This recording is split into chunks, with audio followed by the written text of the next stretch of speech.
네, 안녕하세요. 본격 공부자극 팟캐스트 서울대는 어떻게 공부하는가 한지우입니다. 오늘부터 우리는 김정훈 교수의 바닷가 작업실에서는 전혀 다른 시간이 흐른다 살펴보겠습니다.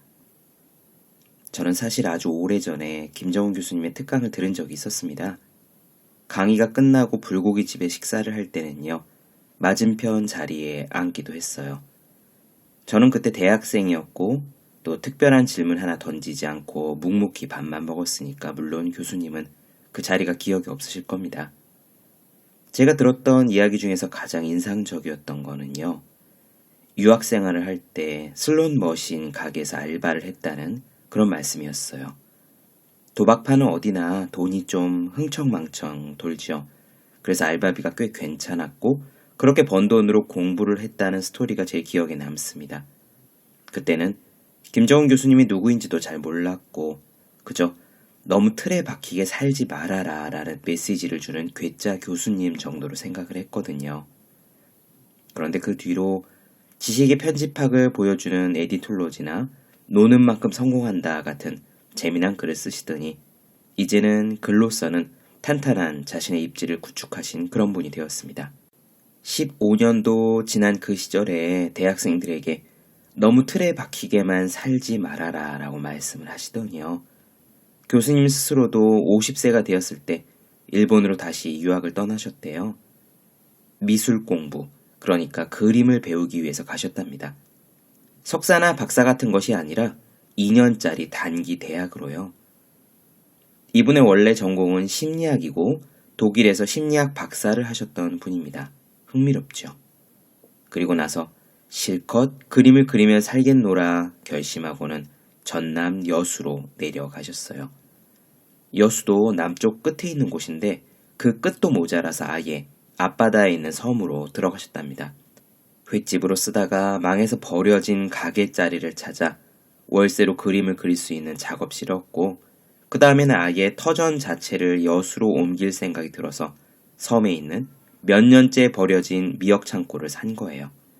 나이 50이 훌쩍 넘어서 그림을 그리고 책을 읽고 글을 쓸 수 있는 온전한 자기만의 공간을 구축하신 겁니다. 불안 없이 내가 진짜 하고 싶은 일을 내 마음대로 할 수 있는 최소한의 공간. 김정훈 교수는 그것을 슈필라움이라고 불렀습니다. 독일어라고 하네요. 왜 신문 광고 같은 데 보면은요. 무슨 권이라는 말을 많이 쓰잖아요. 역세권 아파트다, 반나절 생활권이다. 그런 영역, 권이라는 개념이 독일에는 잘 발달되어 있는데 그 중에 하나가 이 슈필라움이랍니다. 이 단어를 우리말로 번역하지 않은 것은요. 사실 이 말의 적당한 개념어가 우리말에는 없대요. 말이 없으면 그에 대한 정확한 개념이 존재하지 않는 거죠. 에스키모인들에게는 눈을 지칭하는 단어가 20가지도 넘는다지만 우리는 그렇지 않듯이요. 저도 매일 책을 읽고 글을 쓰고 작업을 하는 요즘 이 공간에 대한 생각을 하고 있던 차라 이 책의 내용이 잘 와닿았습니다. 편하게 들어보셔도 될 것 같아요. 그럼 첫 에피소드 시작하겠습니다.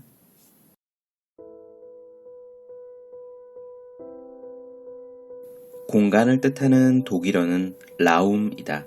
영어로는 스페이스, 룸, 가끔은 플레이스로도 번역되기로 한다. 그러나 독일어의 라움이 가지고 있는 독특한 의미가 전달되진 않는다. 독일인들의 유별난 공간의식이 반영되어 있는 단어이기 때문이다. 라움의 의미는 다른 단어와 연결될 때 잘 드러난다. 우선 실제 살고 있는 물리적인 공간을 뜻하는 본 라움이 있다. 물리적 공간뿐만 아니라 사회학적, 경제학적, 심리학적 공간과 연결되는 레벤스라움이라는 단어도 있다. 생활 공간 혹은 생활권으로 번역되는 이 단어는 한때 나치 시대의 이데올로기가 되기도 했다. 일본의 제국주의자들이 사용한 대동아 공영권은 바로 이 레벤스라움의 번역이다. 또 주체적으로 행동할 수 있는 영역을 뜻하는 행위 공간이라는 단어도 있다. 심리학자의 눈에는 슈필라움이라는 단어가 아주 특별하다. 흥미롭게도 독일어에만 존재하는 이 단어가 오늘날 한국 사회의 문제를 이해하는 데 아주 중요한 실마리를 제공한다. 슈필, 놀이라는 뜻과 라움, 공간이 합쳐진 이 슈필라움은 우리말로 여유 공간 정도로 번역할 수 있다. 아이들과 관련해서는 실제 놀이하는 공간을 뜻하기도 한다. 그러나 주로 내 마음대로 할 수 있는 자율의 공간을 뜻한다. 물리적 공간은 물론 심리적 여유까지 포함하는 단어다. 슈필라움의 의미를 정확하게 전달할 수 있는 단어가 우리말에는 없다. 개념이 없다면 그 개념에 해당하는 현상은 존재하지 않는다. 슈필라움에 해당하는 우리말이 없다는 것은 그러한 공간이 아예 없거나 그러한 공간의 필요성을 전혀 인식하지 못하고 살았다는 이야기다. 세계사의 유례가 없는 압축 성장을 경험한 대한민국의 사회심리학적 문제는 대부분 이 슈필라움의 부재와 아주 깊이 연관되어 있다고 나는 생각한다. 심리적 여유 공간은 물론 성찰을 위한 최소한의 물리적 여유 공간도 부재하기 때문이다. 모두들 한번 건드리기만 해봐라 하면서 산다. 특히 한국 사내들에게 슈필라움의 부재로 인한 부작용은 매우 심각하다. 물론 여자들에게도 슈필라움은 중요하다. 하지만 여자들에게는 화장을 지우는 작은 화장대라도 있다. 지친 하루를 성찰하며 자신과 대화할 수 있는 최소한의 공간이라도 있다는 이야기다. 모든 동물은 자신의 영역을 지키려고 한다. 밀집된 공간에서 마음대로 움직일 수 있는 최소한의 공간을 확보하지 못하면 이상한 행동을 보이기 시작한다.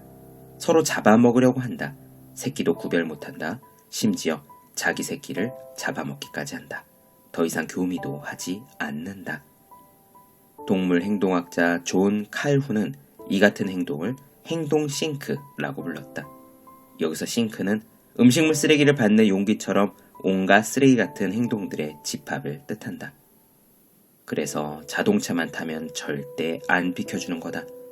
남자들에게 존재가 확인되는 유일한 공간은 자동차의 운전석이다. 자동차 운전석만이 내 유일한 슈필라움이라는 이야기다. 내 앞의 공간을 빼앗기는 것은 내 존재가 부정되는 것과 마찬가지다. 어린아이와 같은 퇴행적 행태를 보인 사람들만이 아우슈비츠에서 살아남았다 라고 주장한 심리학자가 있다. 브루노 베텔하임이다. 1938년 그는 오스트리아 비인 대학에서 칸트 미학에 관한 논문으로 박사 학위를 받았다. 그러나 바로 그해 그는 나치의 수용소로 끌려갔다. 수용소 생활이 1년 정도 지났을 무렵 미국 루즈벨트 대통령의 부인인 애나 엘리너 루즈벨트와 같은 후원자들의 집요한 노력 끝에 운 좋게 수용소에서 풀려났다. 미국으로 건너간 후 베텔하임은 자신이 겪은 수용소 체험을 바탕으로 인간 본질에 관한 다양한 정신분석학적 해석을 내놓았다. 아우슈비츠에 끌려온 사람들의 태도에 관한 그의 분석은 당시 많은 논란을 불러일으켰다. 수용소에 끌려온 사람들은 대부분 느닷없이 끌려왔다. 아무 준비 없이 가족과 친구들로부터 분리된 수감자들은 엄청나게 혼란스러워했다. 자존심이 강했던 성공한 유대인들, 즉 전문직을 갖고 독일과 오스트리아의 중간 계급으로 진입하는 데 성공했던 유대인들은 투옥과 이송 과정에서 대부분 사망했다. 자살하는 경우도 많았다. 끔찍한 수용소 생활 조건에서 자존심을 지키는 방법은 스스로의 목숨을 끊는 방법밖에는 없었기 때문이다. 자존심 따위는 버려야 했다. 인간으로서의 존엄을 포기해야만 살아남을 수 있었다. 살아남은 수감자들은 어린아이 같은 퇴행적 태도를 보였다. 수감자들끼리는 아주 사소한 일에도 흥분했고 수용소의 감시자들에게는 아부하기 시작했다. 더 이상은 미래에 대해 생각하지 않았다. 이렇게 변해야만 나치 수용소의 생활을 견디고 살아남을 수 있었다는 것이다. 베텔하임은 이 같은 퇴행적인 행동이 일어난 이유를 슈필라움의 부재로 설명한다. 베텔하임의 용어로 보다 정확하게 말하자면 결정을 위한 슈필라움의 부재다. 스스로 결정할 수 있는 여지가 전혀 없는 수용소의 삶이 수감자들을 어린아이와 같은 퇴행적인 상태로 몰아넣었다는 것이다. 이때 슈필라움은 인간으로서 최소한의 품격을 지킬 수 있는 물리적인 공간을 뜻한다. 모든 것이 다 드러나는 수용소 생활에서 개인의 프라이버시 같은 건 존재하지 않는다.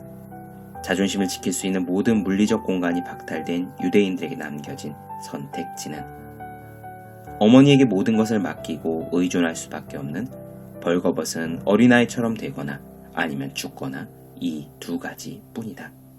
지금까지 우리는 슈필라움의 가치를 너무나 무시하고 살아왔다. 공간이 있으면 슈필라움은 저절로 생겨나는 것이라고 생각했다. 하지만 그렇지 않다. 아무리 돈을 많이 벌고 높은 지위에 올라가도 나만의 슈필라움을 만들지 못하는 경우가 대부분이다. 유명 디자이너의 비싼 인테리어 가구로 공간을 가득 채운다고 슈필라움이 만들어지는 것은 아니다. 내 취향과 관심이 구현된 곳이 아니기 때문이다. 아무리 보잘것없이 작은 공간이라도 내가 정말 즐겁고 행복한 공간, 하루 종일 혼자 있어도 전혀 지겹지 않은 공간, 온갖 새로운 삶의 가능성을 꿈꿀 수 있는 그런 공간이야말로 진정한 내 슈필라움이다. 100살까지 살 수 있게 된 오늘날 우리가 꿈꿀 수 있는 슈필라움의 또 다른 가능성에 관해 보다 많은 사람과 이야기하고 싶었다. 귀농이나 귀촌, 텃밭이 우리 슈필라움의 전부일 수는 없는 일이다.